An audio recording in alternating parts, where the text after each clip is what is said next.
Everything you hear about investment banking, sometimes you work from 9 to 3, 4 in the morning. During my Nomura internship, I lost 6 kilos just because I would always skip lunch. But I was definitely a little bit of a troublemaker. Dear viewers and listeners, welcome to another episode of Side by Side with myself, your host, Kazi Shafiqur Rahman. Today we have an amazing guest with us who will share an incredible story. And I quit my job just before COVID hit. And I thought, okay, what is a business that I'm really passionate about, that I've always thought I'd like to be involved in? His name is Abdelrahman. He's a family friend of ours, and he has been on an incredible journey with his specialty coffee house, Gulliam. What's your biggest fear? That's a really good question. I changed my mind about this every few months. I guess cliche, but disappointing my parents or failing. Why do you do what you do? Because it's not like, alhamdulillah, like with God's blessing, you guys are very well established, you know, whether it's in Egypt or in London. But why do you do what you do? So dear viewers and listeners, welcome to another episode of Side by Side with myself, Kazi Shafiqur Rahman. Today we have an amazing guest with us. He's not only just a guest that we wanted to bring on board, he's also a good family friend of ours as well. He had an amazing journey with his business recently. He started just before the COVID-19 lockdown. He currently owns 4 specialty coffee houses in iconic places within London. He is not someone that you might know on social media because he likes to keep it a bit low profile. And alhamdulillah, we have managed to convince him to come and share his story with us. Allow me to introduce Abdelrahman, the owner of Gulliam Specialty Coffee House. I hope I spelled it correctly. Yeah, no, that's very good. It's usually, I mean, the name comes from a French name, Guillaume, but then it's the last name of a character in a novel. So the writer is English, so he pronounces it as Gwilym. And everyone sort of just pronounces it slightly differently, but whatever works for amazing. For people. So now, just to kind of kick things off and get you comfortable, I want you to kindly speak to us about your, I guess, life. You're from Egypt. Yeah. Your life growing up in Egypt, and your childhood, and all the way up to, I guess, moving to London. Yeah. Well, first of all, it's a pleasure being here with you. Thank you so much. Thank you for making the effort. No, it's I've listened to your last few episodes, and it's an incredible podcast. Thank you so much. So I was born in Alexandria in Egypt, which is a coastal city by the Mediterranean. And I loved growing up there. It was beautiful. It was not as big as Cairo. And just growing up by the beach was incredible. Sort of being able to go to the beach on the weekends was fantastic. And I studied the Egyptian curriculum until I was just before high school. And then I switched to IGCSEs. And I loved the IGCSE curriculum, which is the international version of the GCSEs. And I thought that by extension, maybe university in the UK would also be a very good idea. So I started looking at universities, and I thought, because I had that idea earlier, why not just try and go for the last couple of years of school in the UK as well, which is sixth form. So I didn't know anyone in the UK at the time, and my family didn't either. So I was just Googling schools in the UK, boarding schools in the UK, because that's sort of what I saw in movies. And I found a few schools. I liked their websites. That was the extent of my research. And then I applied to a few. I got accepted in one. I think I got accepted in a couple. And then I chose one that I preferred the look of the website of. And they had, I think they had some specific focus on rugby as a sport, which I enjoyed playing. So I thought, okay, let's go there. And so I booked a ticket to London, came, and at the train station, I thought I'll take the train to school. And it turns out it was close to a 7-8 hour journey away. It was in North Yorkshire. So I went from Alexandria to the countryside in North Yorkshire in a boarding school. It was really interesting. I enjoyed that experience a lot. It was completely different to what I was used to. I think I was thrown in the deep end, and it was fun. And afterwards, I went to the University of Bath. And during that time, I did a sandwich placement year course. So I studied economics. I did 2 years of studying, worked for a year, and then came back for my final year. And so for my placement, I went to Morgan Stanley in their sales and trading division. So I was there for a year. I love economics and finance. I think they're super interesting. And during my undergrad, I didn't do any finance courses because I really wanted to focus on economics, just pure sort of understanding the theory, macro, micro, etc. And that experience at Morgan Stanley gave me an understanding of investment banking in general, because at uni you sort of think of investment banking as being this one job or one role. And I just realized there's so many different positions, so many different areas that you can go into in finance. And so I realized my interest wasn't really in the sales and trading part, because I love businesses and I thought that I would get more exposure to businesses through investment banking. Amazing.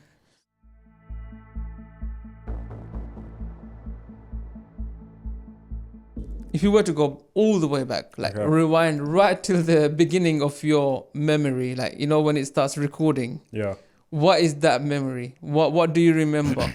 The first ever memory? I think a formative part of my childhood was working in our family business in Egypt. My dad always emphasized the importance of working when you have holidays and just sort of appreciating hard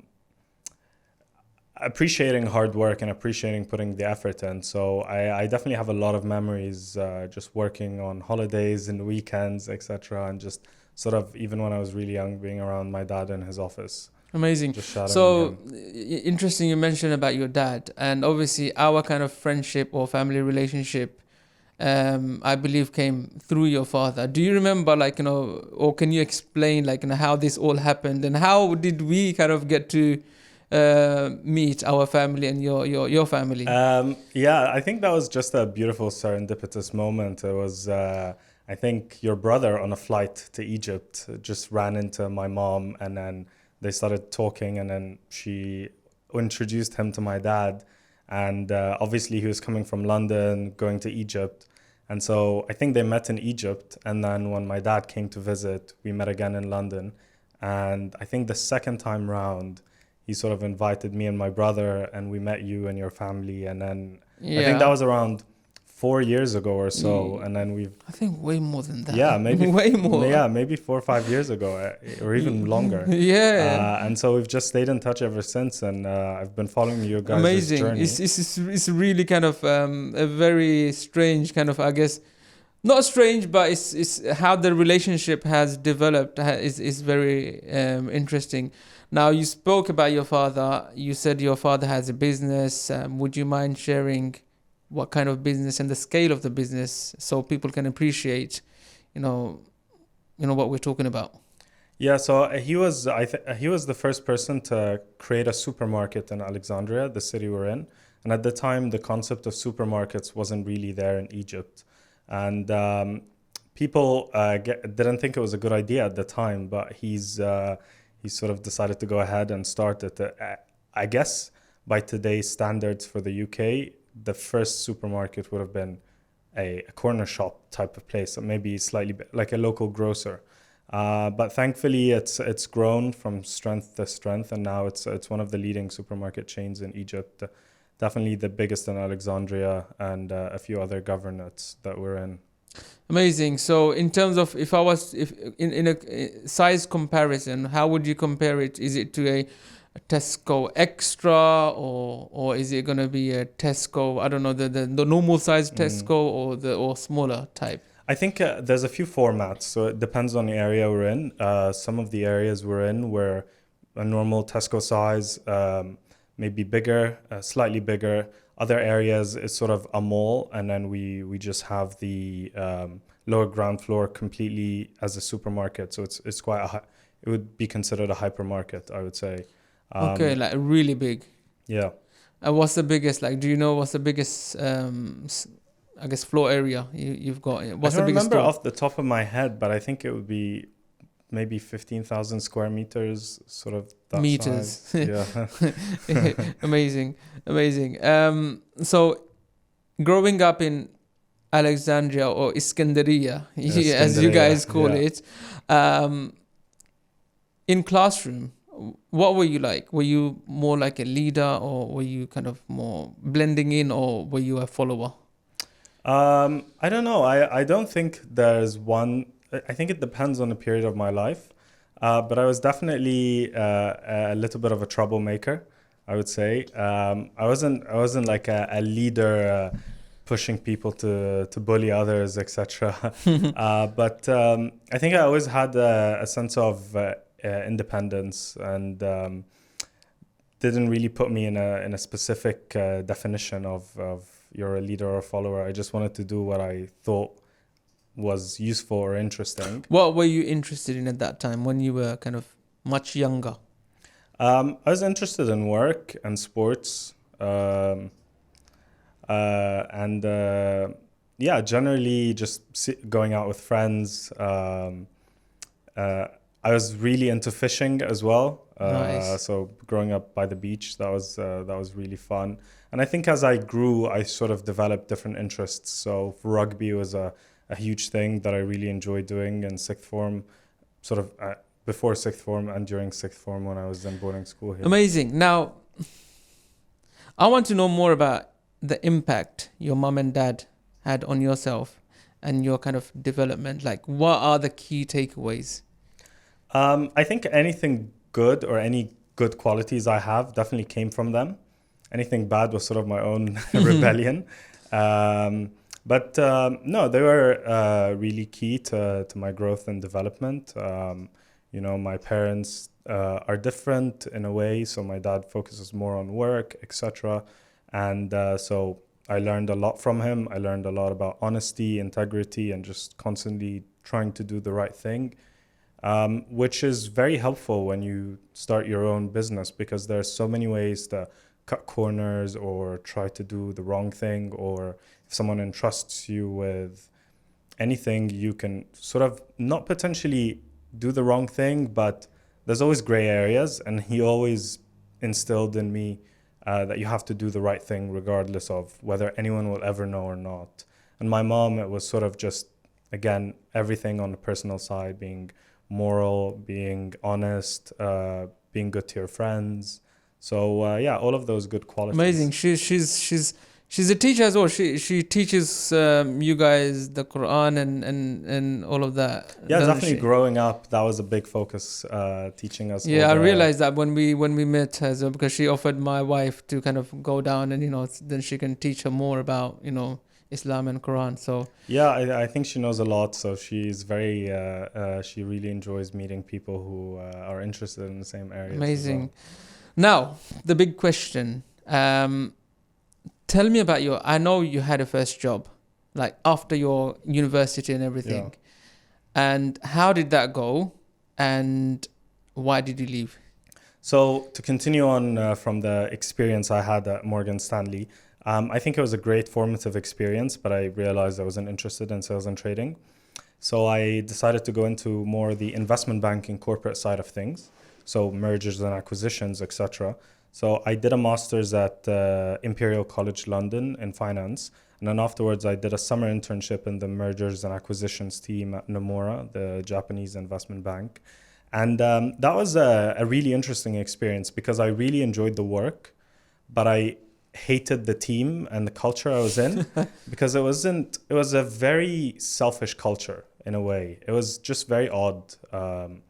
And sort of course, you hear all these things about investment banking, but I just didn't realize the extent to which it could be that negative. And so I didn't enjoy that experience, but I was still really into finance. And I got a job at a place called Campbell Lutyens. It's an advisory firm in Mayfair. They focus on two things. One of them is private equity secondary transactions and capital raising. So I joined their private equity secondaries team, and it was an incredible experience. I loved it. The team was amazing. It was as much work as Nomura was. So sort of everything you hear about investment banking. Sometimes you work from 9 to 3, 4 in the morning. 9 a.m. till... to 3 in the morning. I mean, during my Nomura internship, I lost 6 kilos just because I would always skip lunch because I didn't want to get that dip in energy after wow, that is after madness. eating. And then it was normal to be sort of, I Like, remember. are people living a life like that? Even like, obviously now you've moved on, but are there people that are doing that kind of thing even now? Yeah, absolutely. I mean, it is part of the culture in a way that in the top banks you have to put in the hours. They're usually small teams working on very delicate, big transactions. But do you get remunerated for the extra hours, or it's just a fixed salary that you're kind of on? No, there's a bonus element which sort of puts you in a good financial position. So that's why people sort of put in these hours. It's also the environment that attracts very competitive, hardworking people. So usually they don't mind doing those hours. I mean, I'm sure everyone minds, but when they're in it, they sort of just accept it as part of the job. Wow, that's crazy. My experience at Campbell Lutyens was amazing. I loved it. But I think even though the work was incredible, the team was super nice, supportive, friendly. We still did the same hours, but it was just a very big change from Nomura, where it was hard work, but your team is not as supportive to that experience. So it was incredible. And it's easily a place I could have seen myself be in for the next 5-10 years. But at the time, I wanted to go into finance to understand how businesses work and to understand how to set up a business, how operations work. And I thought investment banking, the corporate side of things, would give me that exposure. But I realized that it was at that size transactions, sort of when you're talking hundreds of millions of pounds, it's too abstract. So there are so many people involved. Your job is just to focus on the numbers, get the transaction done, and then make sure you do sort of the best job in that specific area. And so I thought, well, that's not really the experience I wanted to get. So why not start something from scratch? And that will give me sort of the perfect exposure to how to set up something and understand how a business works. And that's why I decided to leave. And I guess that brings perfectly to my next question. Why coffee? Out of all the other things, maybe you could have done something that your father has done, which you have experience in, but why coffee? I think I love coffee. I love the cafe culture in general. I think they're amazing spaces for people to meet, hang out. And coffee has always been a part of my life since I was in school studying. So what age are we talking? Maybe 16. Okay. 16, 17. I started off as everyone does with Starbucks, sort of super sweet, flavorful frappuccinos. And then I slowly just dove into understanding the different beans that they have. And at uni, when I was in Bath had a lot of amazing cafes. So I started to sort of go into more on the specialty milk-based drinks. So cappuccinos, but done in a specialty way. So smaller drinks, just to get the flavor of the coffee right. And then I moved on to espressos. And there was a cafe in Bath that offered a variety of different beans. So I'd always try and go and try different beans and taste the difference based on the beans. And I quit my job just before COVID hit. And I thought, okay, what is a business that I'm really passionate about, that I've always thought I'd like to be involved in? Because I knew entrepreneurship is a difficult journey. So you have to be passionate about the business and sort of really try and see where it goes. And you have to have a motivation to get through the hard times. So I thought, okay, I've always wanted to own a cafe that I would like to go to, which had all the different areas that I thought could be fixed in the coffee shops that I went. And so I decided to start a cafe. And perfect market timing. We opened maybe 2-3 months into COVID.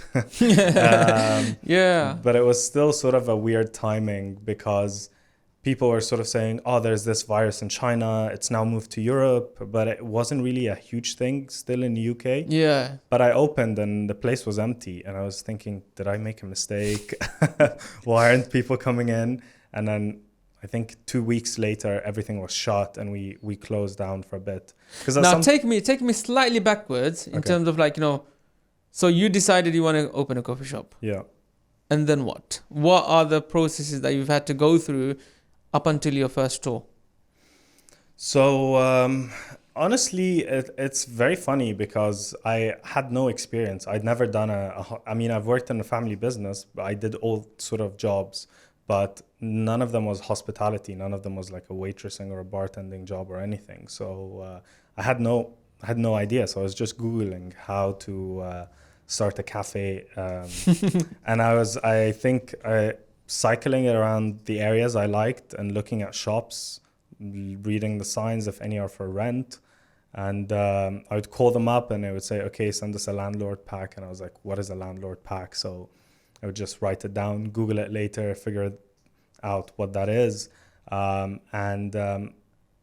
was cycling around Imperial because when I was there, I knew the area didn't really have that many cafes, and I found one and I called the landlord. I called the agent, and again, I was just trying to fish for information from the agent for what I need to have to be able to get the space. And I think, that landlord took a risk on us and was like, okay, give us this much in deposit. And was it something extra? More than the normal amount, or did they want like a year or so what? I think from my online research, very sophisticated research, I sort of had certain conditions that I wouldn't accept. So I wouldn't accept a personal guarantee. Okay. Because I just didn't know what I was getting into, and sort of I don't know what I need to be looking out for, etc. And that landlord asked for 9 months deposit. Usually for new business, it's around 6 months. Yeah.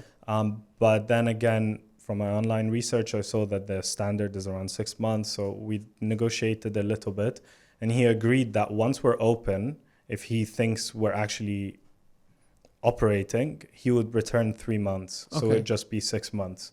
So we signed that lease, and once we were open and sort of first week, he came, visited, and then returned 3 months, and then we closed 2 weeks later. Gosh, wow. Yeah, I remember visiting the first when you opened. It was different just before, I guess, COVID. And it was quiet, and I was thinking, wow, like what's going to happen now? But having said that, so you spoke about the up to the lease part. Then what? You've got the keys. Happy moment. You've transferred the funds. All good. Now what? So initially, as I was negotiating the lease, I was Googling interior designers. Again, found a few companies, reached out to them, started working with one of them, and then the landlord's solicitor was like, okay, who's your solicitor? And I didn't have a solicitor, so I asked them for a recommendation. They recommended someone, and he's been fantastic. I mean, I was very lucky. I still work with him to this day. And it's amazing. You kind of flip the kind of situation back on them to kind of... And it was also, I think, a lucky time for us and them because they were a startup law firm. So they were already senior partners at one of London's largest law firms, and they decided to leave to set up their own practice. Nice. So I think they were sort of early days, still looking for clients, etc. So they took us on board. So found the lawyer, and then the designers finished their designs. Again, Googled for contractors, found a company that had a really nice website. They did a ton of projects in London. So I thought, okay, they've done all these projects. They must be good. I went to visit some of their projects. Things seemed good. They gave me one recommendation. I spoke to that person. They were like, yeah, they work fine.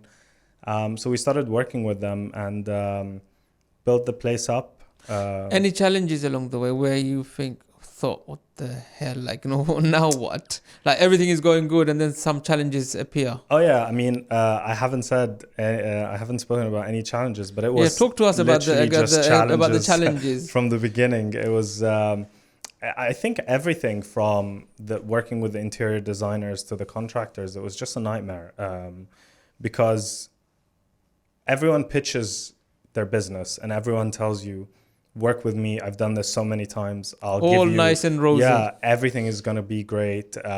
We've done this with so many cafes, we know what we're doing.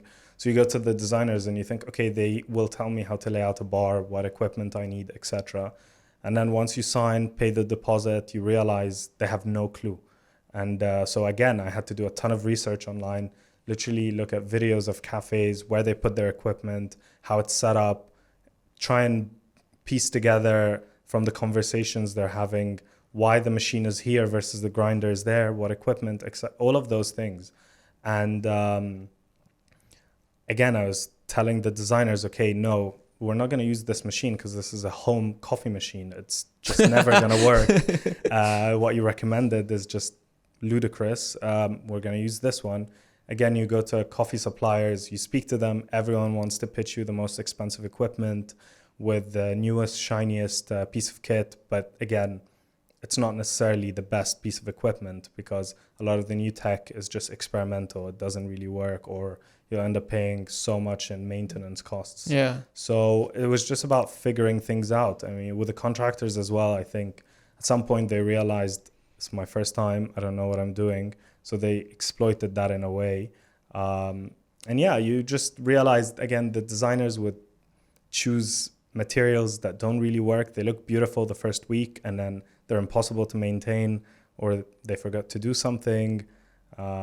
Yeah, so many challenges even to this day. It's a very it really is a nightmare, isn't it? Yeah, it is a nightmare.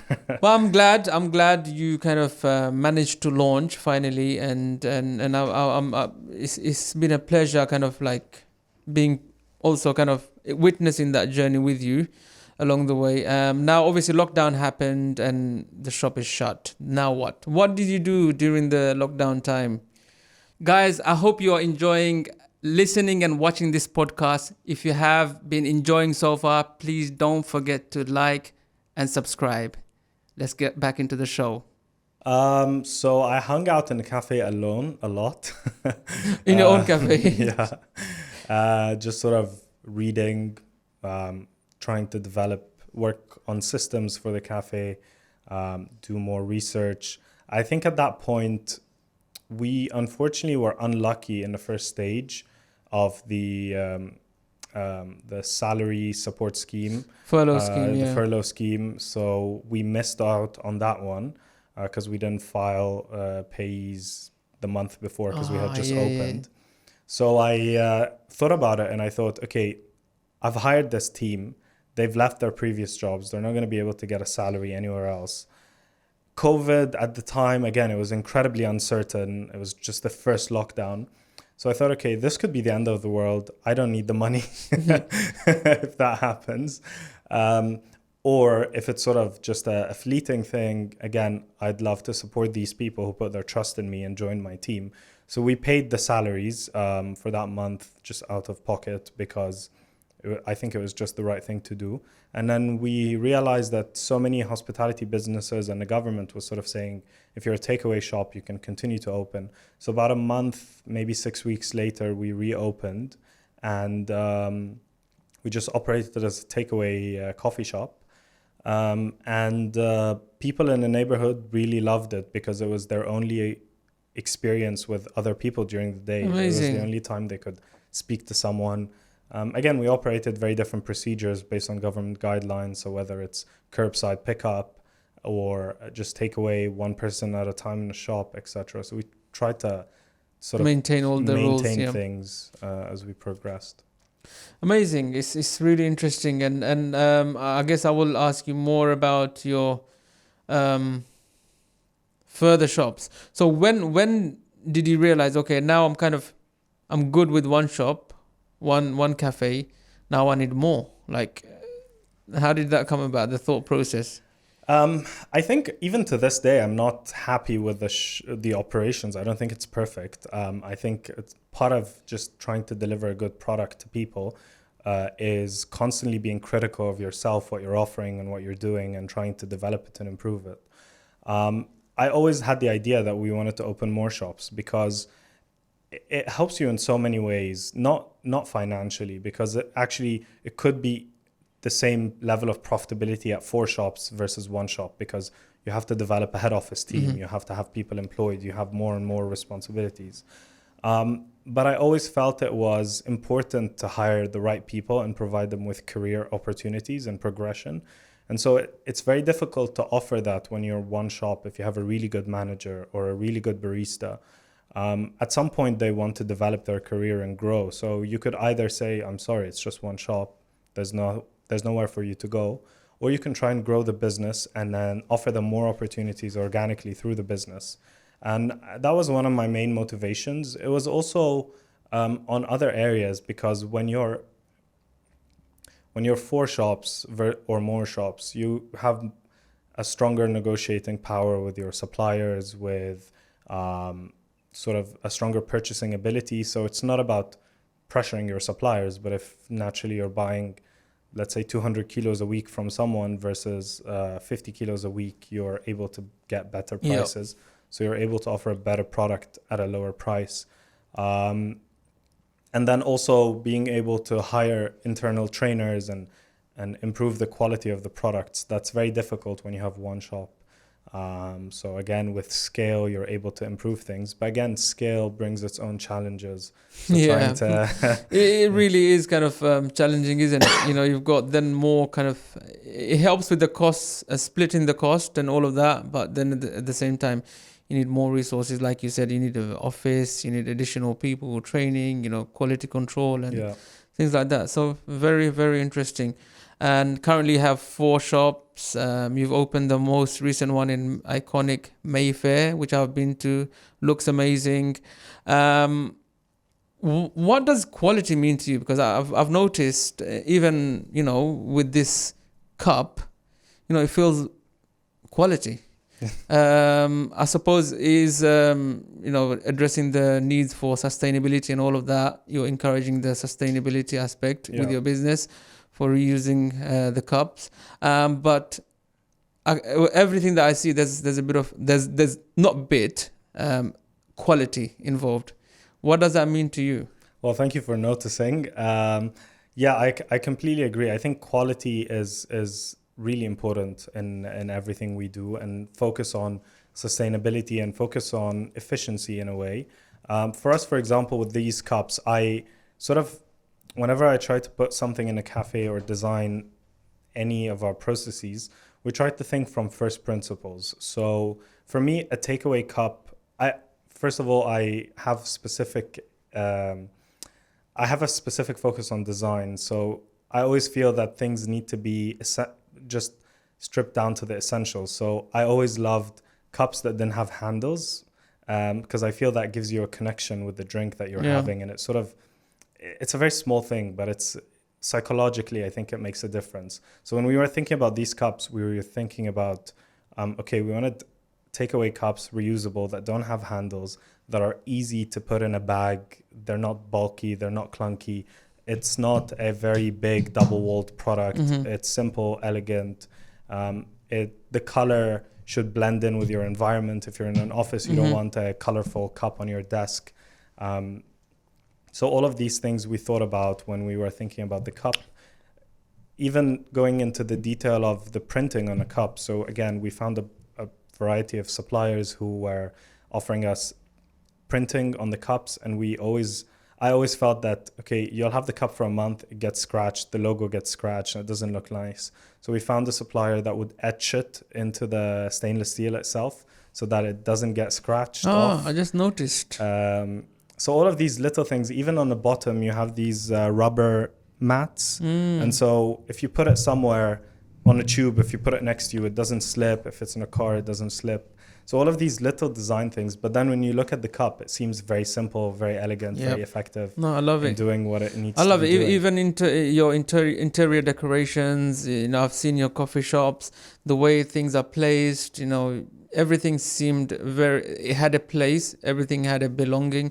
So well done, congratulations, man. I do appreciate good designs as well, and definitely recommend anyone that's going into business, definitely consider And quality. on interiors point you mentioned, we actually have a very different approach to a lot of other businesses, where every cafe is designed very differently to the Amazing. others. So every new interior is a completely different interior to give people the experience of going somewhere new whenever they go to a Grillim, but they get the same quality, same attention to detail in the products and ingredients. Amazing. That's super cool. That's super, super cool.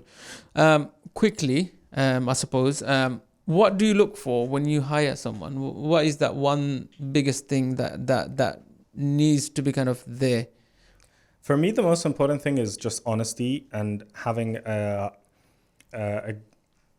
appreciation for the team you're in, and hard work. I think that's sort of the most important thing. Those are the most important things. Generally, any skills we can teach you. In this day and age, you can virtually learn anything online if you put your mind to it. I think hard work manifests in a few different ways. You could be just attentive, you could be sort of proactive, or you could be someone who doesn't shy away from learning something new. And so when you find someone who's honest, hardworking, i.e. all of the qualities How long does it take for you to kind of, obviously when it comes to interview, it's very difficult to kind of just pinpoint who's who. Yeah. And you need to give it some time before you kind of come to a real judgment, or I guess understanding. How long does it take for you to kind of realize, okay, this one's going to stay and this one's not going to stay? I think it actually is a process that in a way happens after the interview. I mean, in the interview, you look for certain things. If someone's 15 minutes late and doesn't acknowledge that they were late, or sort of just says, oh, sorry, I overslept, etc., that's immediately a red flag. Yeah. If someone sort of is very careless in their answers, etc. So all of the standard things that you I'm sure have come across in interviews, you just wouldn't hire that person. Are you quite stringent in terms of your kind of acceptability? Like, sometimes when you meet other human beings, you think, you know what, like, I kind of like him, but there's certain things, that are not quite there. Do you kind of overpass it, or do you kind of say, you know what, it hasn't met my core conditions and it's not going to happen? I think it depends on the position we're hiring for and the needs of the business. Unfortunately, hospitality is facing significant headwinds because of Brexit, COVID, the aftermath of COVID. So for a while, the majority of people working in hospitality businesses were European. And so after Brexit, a lot of them have left. And with the lockdowns, etc., a ton have left the country and decided never to return. So we, for a while, faced a lot of staffing issues. And so at that point, you have to sort of take the best person you can find. You cannot close the shop down and say, I just haven't found the right people yet. Exactly. You keep going. Yeah, but for other positions, we are very strict, and we'd rather keep it vacant until we find the right person. So now I have a few interesting questions for you, and I suppose maybe you haven't expected it, or maybe you have, I don't know. But my first question is, what's your favorite non-Egyptian cuisine? That's a really good question. I change my mind about this every few months, I would say, depending on which restaurants I'm trying to experiment with. But at the moment, I'm really into Japanese cuisine. I think it's fascinating. Yeah, I think I'm kind of getting into the vibe as well, because I initially didn't get it. Like, I didn't understand it, but the more I'm kind of having, it's a bit like coffee. Yeah. The more you have, the more you kind of get into Appreciate it. Yeah. Yeah, absolutely. Egypt or UK? That's a really difficult question. I think there are beautiful things in both countries, and it's very hard to decide and choose a place. I mean, for me, I love people in general, and I just don't think one has to be over the other. I mean, there are incredible people here, there are incredible people there, and we're all humans, and humanity and our sort of shared experiences are more powerful. Amazing. Android or Apple? Apple. Why? 100%. Do you have any message for Android users? I just switched to Apple. My question to Apple users is like, what are they fans of? Android itself or the Samsung device or which one? Because they seem to be a bit confused in terms of what they are fans of. Because Yeah. at least with Apple, you know, you're kind of appreciating the software as well as the hardware. Yeah. What's your biggest fear? My biggest fear, I guess, cliche, but disappointing my parents or failing. Those are my two biggest fears. Right. Worst thing about your, I guess, business ownership job. What is the worst thing? Where do I start? I think it's a much more difficult job than a lot of people think. I mean, maybe some people will see this interview and think, oh, it's really cool. He owns this business and he's doing an interview and a podcast. But it's very consuming. And you're the person who everyone goes to with every problem they couldn't solve. And when you're starting a business, especially one that you don't have much experience in, you're just trying to figure out everything on your own. Yeah. So it feels scary and lonely at times, and you sort of just don't know what you need to be doing or what you need to be looking out for. What's your favorite quote that inspires you a lot? I don't have a favorite one. I would say there's a lot of quotes that would inspire me based on a situation. I actually have a huge page of quotes that I keep on Evernote that I sort of just flick through every now and then just to remind myself. Amazing. What annoys or irritates or frustrates you most? Like, what is that one thing that if you see is that it kind of gets on your nerves? Apathy and dishonesty. Okay, you do not like dishonesty. You just want people to be straight up and transparent. Okay, nice. Your biggest weakness? My biggest weakness. Well, I have a few. I mean, it's not like I'm struggling to find one. I'm just trying to see what I can say publicly. No, I think my biggest weakness at the moment, because again, I sort of reflect on myself every now and then and try and work towards developing. I would say my biggest weakness at the moment is my time management. With a business, you sort of are distracted on so many different things. And so when you take stock of what you've done the last week, etc., I realized that, okay, I've addressed a few things, but I could have done it in a much more efficient manner and then had time to do other things. So that's one of the biggest things I'm working on at the moment. I guess it's quite a personal question from me to you. Like, why do you do what you do? Because it's not like, alhamdulillah, like with God's blessing, you guys are very well established, you know, whether it's in Egypt or in London. But why do you do what you do? Like, many people would be like kind of thinking, you know what, if I had money, then I wish I would do this and such. But you are very, you know, still at it, and you know, you're not kind of stopping. I think it depends on what motivates you. For me, I'm incredibly proud whenever I see people on my team who have grown in a company and have sort of built careers or are in places where they just didn't know they could get to at some point. So seeing the team around me develop is one of the most motivating things in existence. Also, just building relationships with people is an amazing thing. And through a business, you're able to build professional relationships, but also personal ones. If you're working a lot with certain people, new suppliers, etc., you're able to meet people. And I started that. I wanted to get the experience of starting my own thing because I felt that you're never going to be challenged as much if you're working in a family business, especially if it's your family business, because, you know, it's your business that you're going into and your dad is sort of well established in that business. So I just wanted to make sure that I'm somewhere where people don't care at all who I am, or there's sort of no network or connections that I could rely on, and see if I could build something from the ground up with no support. And, amazing. And you have done incredibly well. Again, like, you know, going back to the everything that I see from your shops, I know you say we are always kind of critique of our own kind of weaknesses, but I think it's also important to appreciate the good stuff. Yeah. And there are a lot of goods. And in fact, I've like made notes of like, how I can personally implement, some ideas into our perfume business that I think there is a kind of overlap between cafe and perfumery. So I suppose, yeah, I've learned a few things from yourself. So thank you. No, thank Now, you. this is a more of a personal question. What is your relationship with God or religion?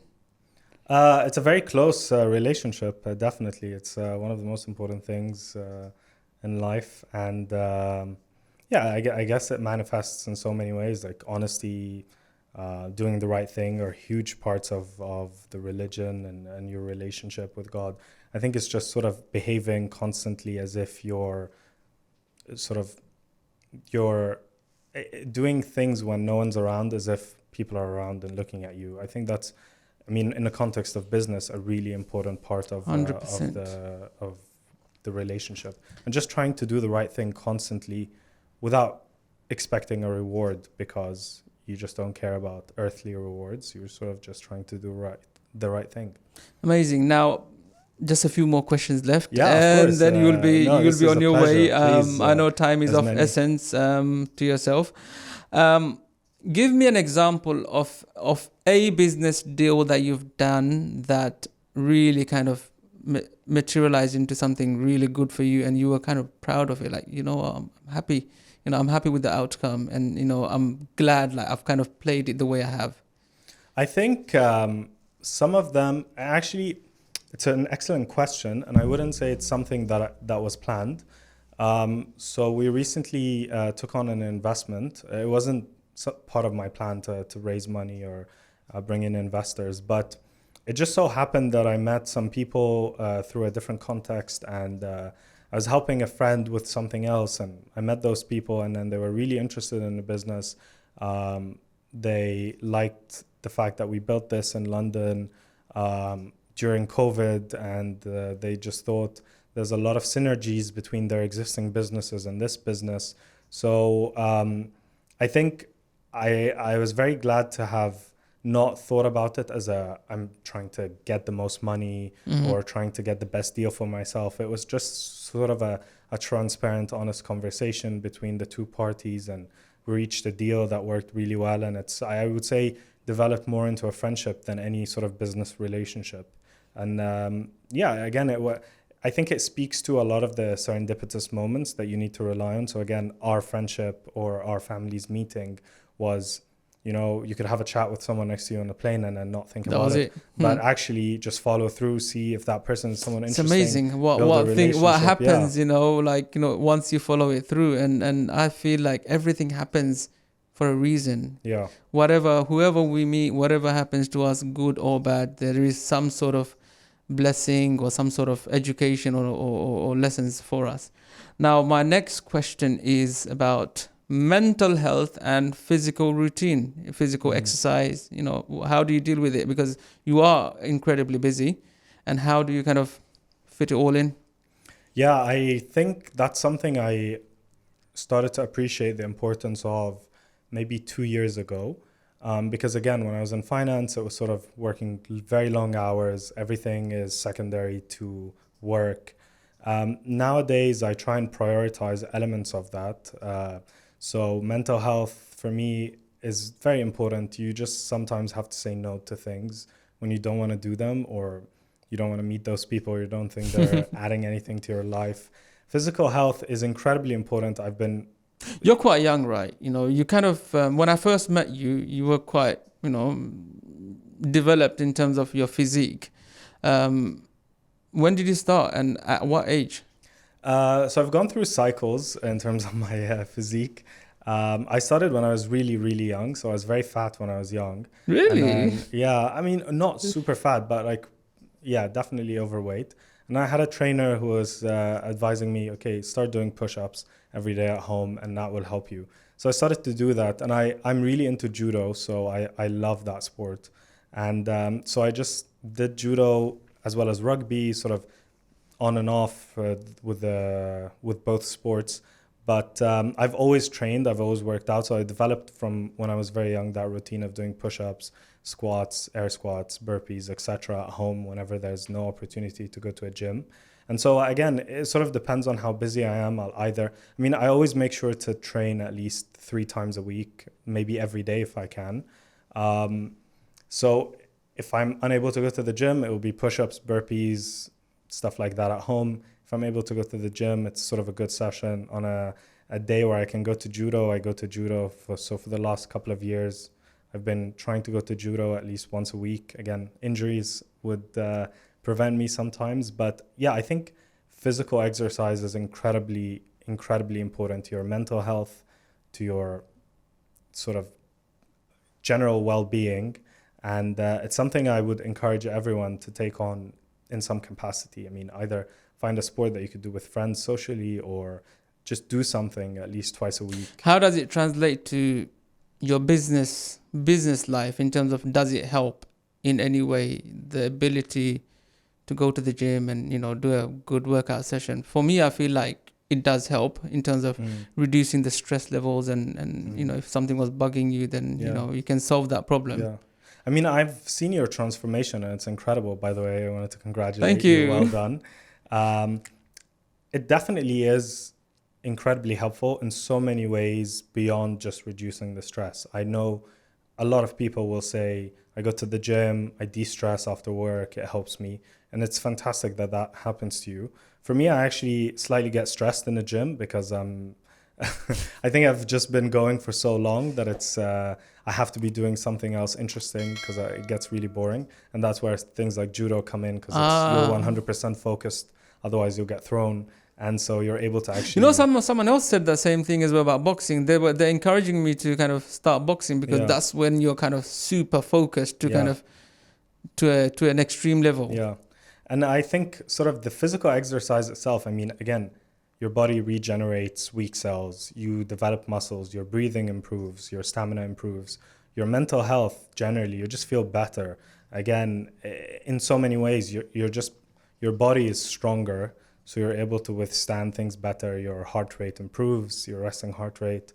And I think the endorphins released after the exercise also make you just a happier person. Exactly. Yes, 100%. One last question. Whether it's in your professional life or business life, what is that one sacrifice that you've had to make? And that could be, sacrifice time with your family or events or just relaxation. I think it's all of the above. You just, you sacrifice a lot of things, of course. You have to prioritize your time because it's when you don't have a boss, in a way, it's very easy to just not do much and sort of be content with what you have. So you have to constantly push yourself and then just make those difficult decisions when you're sacrificing seeing friends to working, spending time with family to work, etc. So you just have to find a balance because, again, relationships are really important. And whether it's family or friends, these relationships are really important just for you to be a happier person and sort of a much more comfortable person in yourself. And again, that relates to sport because if you're healthy, you're happier. And all of that translates into better performance at work. I think you have to go through a phase where you're working on yourself so that you're a better person at work. And so that's where I disagree with the idea of just going 100% with work. I mean, I would support the idea of going 100% with life in general. So just, have a very busy schedule every day, work out, maybe catch up with a friend or a family member, and then work all of the other hours. It keeps you engaged and it kind of keeps you on track as well. And you don't do like waste time. And, that's one thing that probably irritates me as well, is like wasting of time. So I try and keep myself very busy, and an idle mind starts wandering off. So you need to keep it kind of very and it's just about prioritizing. I mean, if you have an important shop opening or you're launching something new, again, you could spend a week or two just doing nothing but working. But then again, when you have a holiday, just think about it as, okay, I'm going to relax for a bit, I'm going to work out, I'm going to see friends. Just try and use your time in a better way. Super important, I think, that kind of unwinding moment. Before I never used to get it, I never used to appreciate it, but now I think the older I'm growing, I'm starting to appreciate that. Actually just slow down a bit. You know, it kind of makes you more effective in some sense, because constantly working, you clog up. Yeah, no, absolutely. I completely agree. I think some people will meditate to get rid of that. Some people will pray to just get your mind focused on one thing. For me, judo, again, you're 100% focused on one thing. That is a form of meditation for me. And even just before I came here, I was just walking outside for a little bit, not really thinking about anything, just trying to clear my mind for 15 minutes. It's nice to not think about anything, isn't it? It's hard work when you're constantly just thinking, I want to be doing this or sending that message or that email. But it's still important to just clear your mind and then be ready for something, for the next thing. Amazing. Abdullah, it's been an absolute pleasure talking to you, because I don't think we've ever kind of had such direct conversation kind of on a one-to-one basis without any distraction or whatsoever. It's normally either our phones or something else, and then you're kind of half listening and half not listening. So it's been an absolute pleasure to kind of get to know you more, and I hope our audience have appreciated your journey, and I look forward to seeing you again sometime very soon. No, the pleasure is all mine. Thank Inshallah. You so much. Thank you. And I think you need to have someone interview you for your journey as well, because it's been incredible. So maybe on one of the episodes, 100%. Just reverse interview. Yes, I think I should do that. I'd happily take on that role. Definitely. In fact, I've got myself a volunteer now. So as long as you can be tough on me, that's fine. Because someone needs to be kind of, to get the best out. Yeah. Well, I guess we have a volunteer now. Amazing.